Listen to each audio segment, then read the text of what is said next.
পা ফুলে যাওয়াটা তো একটা খুব গুরুত্বপূর্ণ সাইন অ্যান্ড সিম্পটম এবং যেটা নিয়ে আমরা অনেকেই চিন্তিত হই যে কিডনির অসুখ হলো কিনা। এবং আপনারা নিশ্চয়ই যারা আমাদের এই বিভিন্ন রকম আলোচনামূলক মানে তথ্যমূলক আলোচনাগুলো শোনেন এই চ্যানেলে, আপনারা নিশ্চয়ই জানেন যে পা ফোলা নিয়ে আমরা এর আগেও অনেকগুলো আলোচনা করেছি। কি, কি কারণে পা ফোলে তার ব্যাপারেও বলেছি।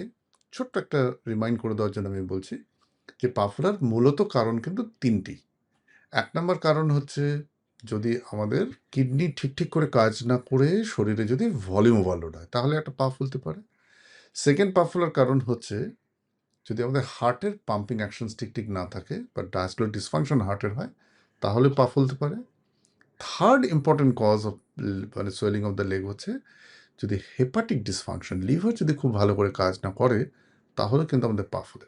কিন্তু এই ৩টে মেজর কজ ছাড়াও পা ফোলার আরও অনেকগুলো কারণ রয়েছে, যেটা সম্পর্কে আমি আজকে আপনাদের সবাইকে অবগত করব।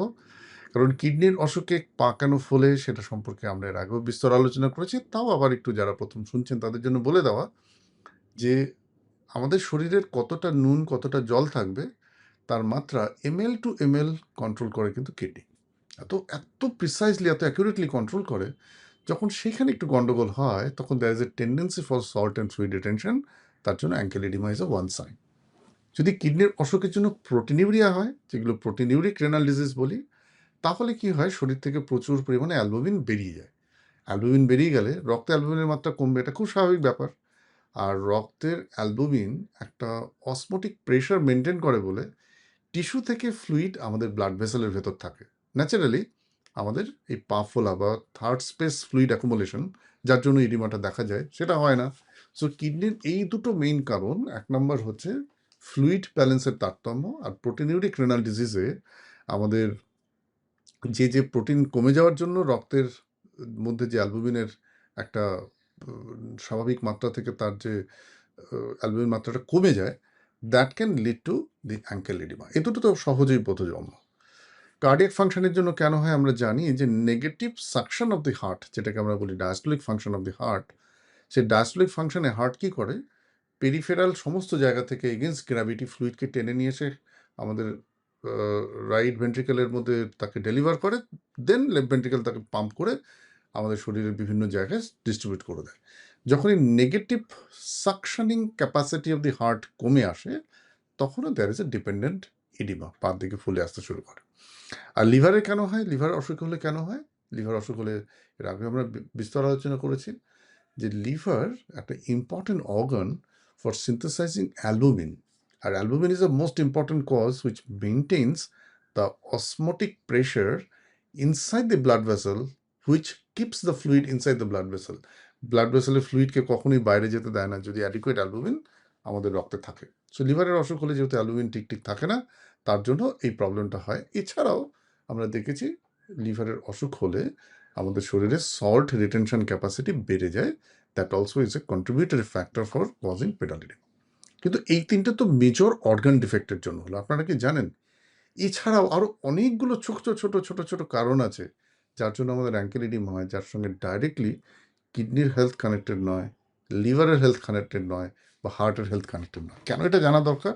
কারণ পা ফোলা দেখলেই তো আমাদের মনে একটা টেনশন আসে, ইরে আমার কিডনি ভালো আছে তো, হার্টের কোনো সমস্যা হলো না তো, লিভারের কোনো প্রবলেম হলো না তো। তো ওই পার্টটাকে অ্যাড্রেস করার জন্য আই থিঙ্ক এই আলোচনাটা খুব জরুরি। মোস্ট ইম্পর্টেন্ট কজ সেটা হচ্ছে আমরা কিছু প্রেশারের ওষুধ খাই, যে ওষুধগুলোর একটা কমন অ্যাডভার্স এফেক্ট হচ্ছে অ্যাঙ্কেল এডিমা। যেমন অ্যামলোডিপিন রূপকচাক, এদেরগুলো ক্যালসিয়াম চ্যানেল ব্লকার্স। এই ওষুধগুলো খেলে কি হয়, প্রেফারেন্সিয়ালি আমাদের হচ্ছে ভেনুলার ডায়ালিটেশনটা কম হয়, আর্টারিওলার ডায়ালিটেশন। ন্যাচারালি ব্লাড আর্টারিওল দিয়ে প্রচুর পরিমাণে যায়, কিন্তু ভেনটা অত ভালো ডায়ালেট করে না বলে ভেনাস রিটার্নটা ঠিক হয় না। ফলে there is a increase hydrostatic pressure in the capillary network, fluid exudes from that areas and সেখানে থার্ড স্পেসে কালেকশন হয়, ফলে আমাদের কিন্তু পা ফলে। সুতরাং amlodipine group of drug, cilnidipine group, মানে যারা আছে calcium channel blocker, amlodipine, cilnidipine, nifedipine, এই ওষুধগুলো খেলে আমাদের একটা অ্যাঙ্কেল এডিমা হতে পারে। এটা কিন্তু মোটেই কিডনির অসুখ নয়, হার্টের অসুখ নয়, বা লিভারের অসুখ নয়। It is a one adverse effect of the medicine, তার জন্য এটা হয়। হলে কি করব?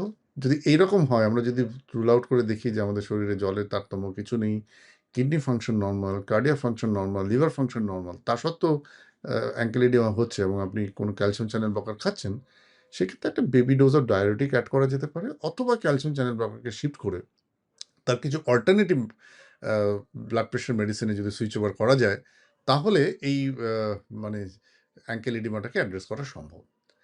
নেক্সট ইম্পর্টেন্ট কারণ হচ্ছে হরমোনাল রিজন। এটা স্পেশালি মেয়েদের দেখা যায়, ওনাদের শরীরে যে প্রোজেস্টেরন, ইস্ট্রোজেনের যে তারতম্য হয়, সেই হরমোনের একটা তারতম্যের কারণে, মানে ইস্ট্রোজেন বা প্রোজেস্টেরন এদের মধ্যে কিছুটা salt and water retention capacity রয়েছে। অ্যান্ড মেনস্ট্রুয়াল সাইকেলে ডিফারেন্ট সাইকেলের সময় দেখা যায় যে এই হরমোনের তারতম্যের কারণে শরীরে কিন্তু কিছুটা ফ্লুইড রিটেনশন হওয়ার টেন্ডেন্সি হয়, লিডিং টু অ্যাঙ্কেল এডিমা। বিশ্বাস করুন, এর সঙ্গে হার্ট, কিডনি বা লিভারের কোনো সম্পর্ক নেই। সুতরাং যদি কোনো মহিলার পা ফোলে, তাহলে আমাদের কিন্তু একটু হরমোনাল অ্যাঙ্গেলটাকে অ্যানালিসিস করা দরকার, যে whether that is causing the ankle edema, which has no direct connection with the heart, liver or kidney disorders. এছাড়া একটা ভেনাস ইনকম্পিটেন্স বলে একটা অসুখ আছে। এটার মানেটা হচ্ছে কি, আমাদের পায়ের যে ভেইনগুলো রয়েছে তার মধ্যে একটা ভালভ থাকে, ওয়ান ওয়ে ভালভ। মানে ওরা কি এগেনস্ট গ্র্যাভিটি ফ্লুইডটাকে নেয়, কিন্তু নিচের দিকে আসতে দেয় না। তো যদি এই ভালভের কোনো ইনকম্পিটেন্স হয়, তাহলে দেখা গেছে যে ভেনাস প্রেশার খুব বেড়ে যায়, তার জন্য অ্যাঙ্কেল এডিমা হয়, which has a no direct connection with the heart disease, kidney disease or liver disorders. যারা প্রচুর পরিমাণে নুন খান, তাদেরকে একটু বলা উচিত যে সল্ট যদি এক্সেস ইনটেক হয়, তাহলে salt has a tendency to retain fluid that can give rise to ankle edema. এছাড়া আরেকটা জিনিস না বললেই নয়, সেটা হলো আমাদের পায়ের ঠিক গ্যাস্ট্রোকনেমিয়াস মাসেলের তলায় একটা সোলিয়াস বলে মাসেল থাকে। এই সোলিয়াস অ্যান্ড গ্যাস্ট্রোকনেমিয়াস কমপ্লেক্সকে আমরা বলি পেরিফেরাল হার্ট। এই মাসেলের কন্ট্রাক্টিলিটি কিন্তু খুব সহজভাবে আমাদের এই পায়ের নিচ থেকে রক্তকে ওপরের দিকে পাঠাতে সাহায্য করে।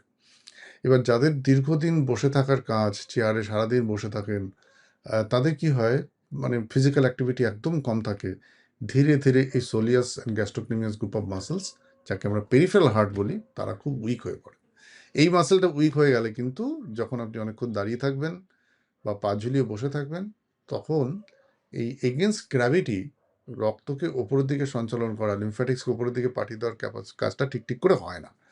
ফলে আমাদের ওখানে হাইড্রোস্ট্যাটিক প্রেশার বেড়ে পা ফোলে।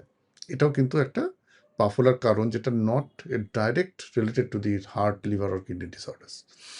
এছাড়া কিছু এন্ডোক্রিন ডিসঅর্ডার্স আছে, সেই এন্ডোক্রিন ডিসঅর্ডারগুলো খুব রেয়ার, আমি সেগুলোর কথা এক্ষুনি বলছি না, তাতে কিন্তু অ্যাঙ্কেল এডিমা হয়। সুতরাং যদি কারো পা ফোলে, আপনারা এর আগে আমরা এই অ্যাঙ্কেল সোয়েলিং, লেগ সোয়েলিং নিয়ে আমাদের একটা খুব সুন্দর ভিডিও এখানে আছে, যেখানে আমরা ডিটেলসে আলোচনা করেছি কেন এটা হয়। তাহলে এই যে major 3 pillars of the ankle edema, major 3 important cause for ankle edema, that is kidney disorders, heart disorders and liver disorders. এছাড়াও আরও যে সূক্ষ্ম কারণগুলোর জন্য পা ফুলতে পারে, সেটা আমরা আলোচনা করবো। এই সবটা বিবেচনা করে আমাদের অ্যাঙ্কেল এডিমাকে অ্যাড্রেস করা উচিত। আমার মনে হয় যদি পা ফোলে, আতঙ্কিত হবেন না। Please come to a nephrologist or come to a very good physician.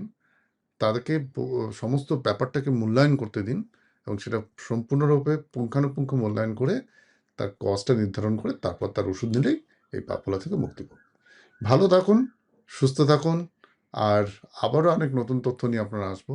Don't forget to subscribe doctor Pratim's academy, যেখানে আমরা এই কিডনির স্বাস্থ্য এবং সার্বিকভাবে মানুষের স্বাস্থ্য নিয়ে অনেক কিছু আলোচনা করে থাকি, which will be a real asset for you. নমস্কার।